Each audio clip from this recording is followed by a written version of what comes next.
नमस्कार, जय शिवराय, जय भीम. माझ्या तमाम गिरणी कामगार आणि वारस बांधवांची सुरुवातीलाच दिलगिरी व्यक्त करतो.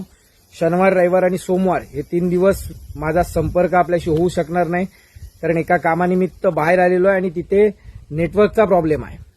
परंतु जर आपली काही अडचण असेल, खूप महत्वाचं काम असेल, तर मला व्हॉट्सअप मेसेज करून ठेवा.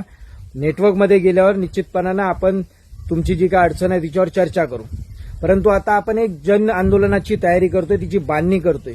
माझी तरुण वारसांना विनंती आहे की आता या आंदोलनात ताकदीनं उतरा.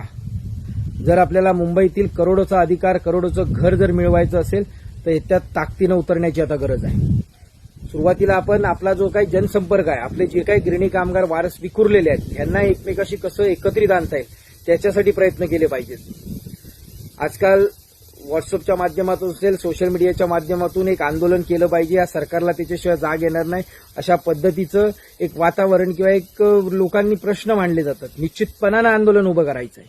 पण आत्ताचं हे जन आंदोलन जे आपण बांधणी करतोय ते शेवटचं निर्णायक आंदोलन असेल, यासाठीची तयारी करायची आहे. आणि त्यामुळे गावागावातून, तालुक्यातून, जिल्ह्यातून अशा प्रकारची आपण बांधणी सुरुवात केलेली आहे. मुंबईच्या रेल्वेच्या ज्या तिन्ही लाईन आहेत, वेस्टर्न लाईन, सेंट्रल लाईन आणि हार्बर लाईन, ह्या तिन्ही लाईनच्या प्रत्येक स्टेशनवरून आपल्याला काही लोक तयार करायचे. प्रत्येक तालुक्यातून एक गिरणी कामगार वारसांची, गिरणी कामगारांची टीम उभी करायची आहे. आणि त्याकरता आपण आवाहन केलेलं आहे की प्रत्येकानं आता या संघर्षात उतरा. ज्याची ताकद आहे तो जबाबदारी स्वीकारू शकतो, तालुक्याची बांधणी करू शकतो. तालुक्यात ज्यांचा संपर्क आहे त्याने आता स्वतःहून या आंदोलनात उतरलं पाहिजे, या चळवळीत उतरलं पाहिजे. त्याचबरोबर आपण पत्रकार बांधवांनाही विनंती केलेली आहे, जे काही गिरणी कामगार वारस यांचे पत्रकार आहेत त्या पत्रकारांनी आता एक पत्रकार टीम आपण तयार करतोय. त्या माध्यमातून जनजागृतीचा विषय हातात घ्यायचा आहे आणि त्याला चांगला आपल्याला प्रतिसादही भेटतोय. वकिलांची टीम आपण उभी करतोय. आंदोलनात जे काही कायदेशीर प्रक्रिया असतील त्या करतात. त्याच्यातही बऱ्यापैकी आता वकील जे गिरणी कामगार वारस आहेत त्यांनी आपली नोंदणी केलेली आहे किंवा आपल्याशी संपर्क केलेला आहे. काही युट्यूबर आहेत जे गिरणी कामगार वारस आहेत, त्यांची स्वतःची युट्यूब चॅनेल आहेत, त्यांच्या माध्यमातूनही आपण हा आपला संघर्ष जनतेसमोर, सरकारपर्यंत पोहोचवण्यासाठी प्रयत्न करतोय आणि त्यालाही चांगला प्रतिसाद काही जे गिरणी कामगार वारस जे युट्यूबर आहेत, जे स्वतःचं चॅनल चालवतात, त्यांनी चांगला प्रतिसाद दिलेला. प्रत्येक स्तरातून याला प्रतिसाद मिळतोय. आपलं फक्त आता काम आहे की पुढील काही दिवस जनसंपर्क वाढवणं, गिरणी कामगारांपर्यंत आणि खास करून तरुण वारसांपर्यंत पोहोचणं. मी तुम्हाला खात्री देतो की गिरणी कामगारांचा संघर्ष, गिरणी कामगारांना जे मुंबईतलं घर अपेक्षित आहे ते निश्चितपणानं मिळणार. त्यांना कोणी थांबू शकत नाही. फक्त ते किती लवकर मिळवायचं हे आपल्या हातात आहे, आपल्या संख्येवर अवलंबून आहे.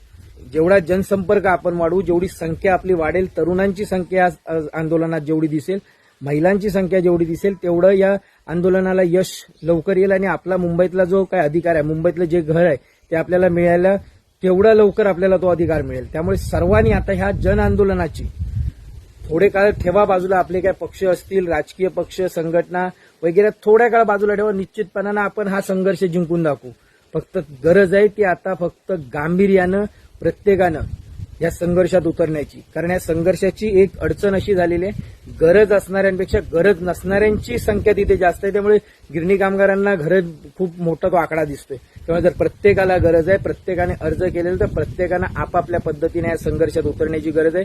गिरणी कामगारांचा विषय समजू शकतो की त्यांना सध्या त्यांची शारीरिक परिस्थितीप्रमाणे ते संघर्षात उतरू शकत नसतील, परंतु वारसांनाही घर हवंय. आज जर वारसांना तो मुंबईतला अधिकार हवाय तर त्यांनीही त्या पद्धतीनं सोशल मीडियाच्या माध्यमातून असेल, प्रत्यक्ष आंदोलनात असेल, आता उतरलं पाहिजे. जर हा संघर्ष खरोखर संपवायचा आहे, आपल्याला मुंबईतला अधिकार मिळवायचा आहे, तर सर्वांना विनंती आहे की हा संघर्ष आता टोकाचाच करावा लागेल. सरकारने आता समिती स्थापन केलेली आहे.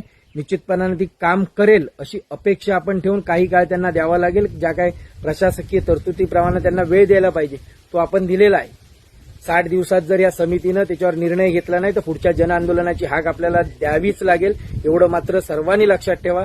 60 दिवसात या समितीनं आम्हाला मुंबईतल्या अधिकाराचा अहवाल तयार करून शासनाकडे सुपूर्द करायचा आहे आणि शासनाने त्याच्यावर निर्णय घेऊन मुंबईतला आमचा जो काही घरांचा कालबद्ध आराखडा जाहीर केला नाही तर निश्चितपणानं एक आंदोलन असं उभं होईल.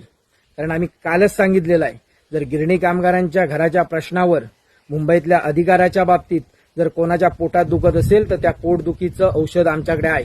गिरणी कामगार वारस आता अशा ताकदीनं उतरतील ह्या पोटदुखीची अशी सर्जरी करतील, यापुढे गिरणी कामगारांच्या मुंबईतील हक्काबाबत कोणाच्याही पोटात दुखणार नाही अशी सर्जरी आम्ही करू. आणि त्याच ताकदीनं उतरा. मित्रांनो, एक गोष्ट लक्षात ठेवा, आपण तरुण वारस जोपर्यंत याच्यात जागृत होत नाही, आज जी काही जन आंदोलनं उभी झालीत त्याच्यात सगळ्यात मोठा एक कणा होता सोशल मीडियाचा. आणि त्यामुळे आज गिरणी कामगार वारसांना अडचण काय आहे, सोशल मीडियाच्या माध्यमातून एकमेकांशी संपर्क करायचा. या ना एकत्रित या आंदोलन काय करायचं, कारण खूप सारे जण आंदोलनावर बोलतात की आपण आंदोलन घेतलं पाहिजे, घेऊ ना आंदोलन, पण संख्या जमल्याशिवाय ते आंदोलन उभं होणार नाही. ती संख्या जमवणार, ते कसं घ्यायचं, उपोषण करायचं, सामूहिक उपोषण करायचं, की अन्य काय करायचं, खूप सारे मार्ग आहेत. आपण सांगितले की म्हाडाची गरज जर सरकारने सांगितले देतो ती देत नसेल तर तिथेही आपण तो सरळ ताब्यात घेण्याचं आंदोलन करू शकतो. आंदोलनाला खूप पर्याय आहेत, परंतु त्याच्यासाठी लागणारी संख्या जमवणं ही सगळ्यात महत्वाची गोष्ट आहे. कृतीत करा, बोलण्यापेक्षा आता कृतीची गरज आहे. आंदोलन बोलून उभं नाही होणार आहे, ते कृतीतून उभं करावं लागेल. त्यामुळे बोलण्यापेक्षा आता तुम्ही किती वारस जोडताय ती संख्या दाखवा, त्या वारसांना या चळवळीशी जोडा. ही एक भव्य संख्या जमली की हा प्रश्न आपण सरकारकडे जाऊन सोडवण्यापेक्षा त्या संख्येला, कारण मी नेहमी सांगतो सरकार एकाच गोष्टीला घाबरतं किंवा आपल्याकडे एकच शस्त्र आहे. सरकारकडे अनेक शस्त्र आहेत, प्रशासकीय सेवा असेल, पोलीस सेवा असेल, ही अनेक शस्त्र आहेत की ज्या माध्यमातून आपल्या आंदोलनावर किंवा आपली जो काही प्रश्न आहे तो दाबण्याचा प्रयत्न केला जाऊ शकतो. परंतु आपल्याकडे एकमेव शस्त्र आहे, ते म्हणजे संख्या, आणि तेच आपल्याला आज बाहेर काढायचं आहे. ज्या दिवशी हे शस्त्र आपण बाहेर काढलं, ज्या दिवशी आपण संख्या बाहेर काढली, अरे आज 1.5 लाख गिरणी कामगारांचा प्रश्न आहे, 1.5 लाख गिरणी कामगार कुटुंब जर रस्त्यावर दिसली तर सरकार म्हणजे महाराष्ट्र शासन काय, केंद्र सरकारला दखल घ्यावी लागेल. त्याच्यामुळे अशा पद्धतीचं एक वातावरण निर्माण करण्याची तयारी ठेवा. फक्त सोशल मीडियावर बोलून नको, तर कृतीत आपण काय करतोय खूप महत्वाचं आहे. गेली 2.5 वर्षात, पूर्वीचा संघर्ष कुठे होता, गेले 2.5 वर्षात 150 ते पावणे 200 दिवस आपण रस्त्यावरच आंदोलनात घालवलेले आहेत. आणि त्यामुळे आज जे काही परिणाम दिसत आहेत, आज जी काही संख्या आपल्याबरोबर आहे ती कशाच्या जीवावर आहे, कृतीमुळे आहे. फक्त सोशल मीडियाच्या माध्यमातून आपण लोकांपर्यंत पोहोचण्याचा प्रयत्न करतो, पण बोलून थांबत नाही, तर कृती करतोय. आज 1 मेचं जे आंदोलन झालं, मीडियाने त्याची दखल घेतल्यानंतर आपण बघितलं असेल 2-3 निर्णय सरकारला घ्यावे लागले, कारण ते जे आंदोलन झालं, हुतात्मा स्मारकाजवळ आंदोलन करणं एवढं सोपी गोष्ट नाही, आजपर्यंत कोणी केलं नसेल, पण ते आपण करून दाखवलं. आणि त्यामुळे अशा गोष्टी आपल्याला कराव्या लागतील आणि त्या करण्याची ताकद आपल्याकडे आहे. फक्त त्याला संख्येची ताकद मात्र गिरणी कामगार आणि वारसांनी द्यावी. मुंबईतला अधिकार मिळवून द्यायची जबाबदारी आम्ही स्वीकारू. जय हिंद, जय महाराष्ट्र.